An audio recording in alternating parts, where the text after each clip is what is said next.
I'm really excited to chat with you. I watched this movie and I laughed, I cried, I felt so much. And I know that your character Merritt is based upon writer director Kyle and his experience, and I think that's so powerful. But was it heavy to like feel that you were representing his experience in this movie?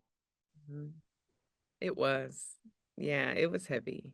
Um, I wanted to do it justice. I wanted to do him justice. I wanted to, stand with him in this mission that he had to save lives.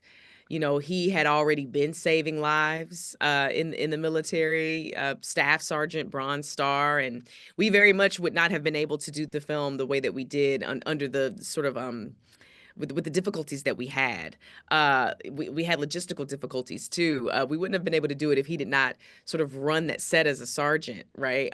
But it was heavy at times, and there were times, to be honest, where it felt like it got a bit too heavy, and I had to lean on the Lord because I thought, like, I gotta do this right. I gotta do this right for him first and foremost, but then for everyone who has this story, for all the veterans who have similar stories, and for even non-veterans who have similar stories.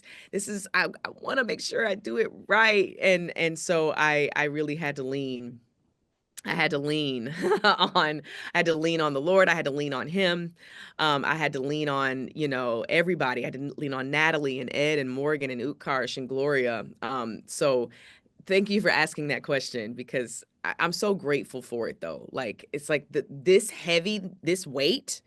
What is this weight in the grand scheme? Like I'm honored to carry this weight. Well, your performance was really moving. I mean, you like I said, I laughed, I cried, I did all the things. I felt what you were feeling in so many moments with Zoe, but also I want to talk some about your relationship with your grandfather because that's a secondary thing going on in the movie that I felt really deeply for too because Merritt and him have this in common and it brings them together, but there's also a chasm that's formed between them because they're finding it hard to relate to one another. So can you talk some about your character and grandpa? Yes. Oh my goodness. Well, first of all, I mean, I think that Ed is just the soul of this film, and I was so grateful that he was so open with me and invited me into him. I will always be grateful to him for that. And I think that I think you're absolutely right that this is also a touch point for people, this relationship between Mary and her grandfather, because you do have this generational divide. You have this racial divide too that we don't even need to talk about, which I love. But then you have this generational divide, and then you have this divide because these are soldiers who had two very different experiences. These are two very different veteran experiences, and they're sort of clashing with each other. And it's not something that you would think about when you think about military service, but it's something that Kyle talks about a lot because this was based on his real grandfather Orville and the sort of clashing that would happen with him and his grandfather.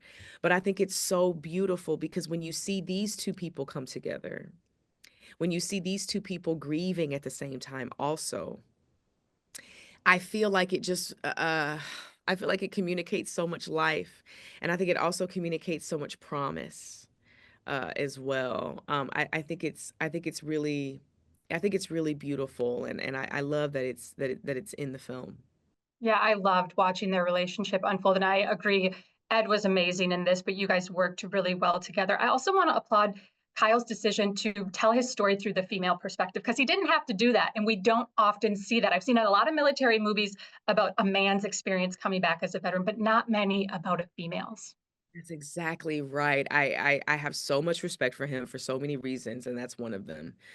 Because he did not have to do that. You're right, but he did a lot of work with the VA once he came back, and he shot these videos. He interviewed 500 veterans over the course of 4 years, and a lot of them, half of them, were female veterans. And he did not serve with women, but he says that he heard these stories for the first time and was so moved and so fascinated.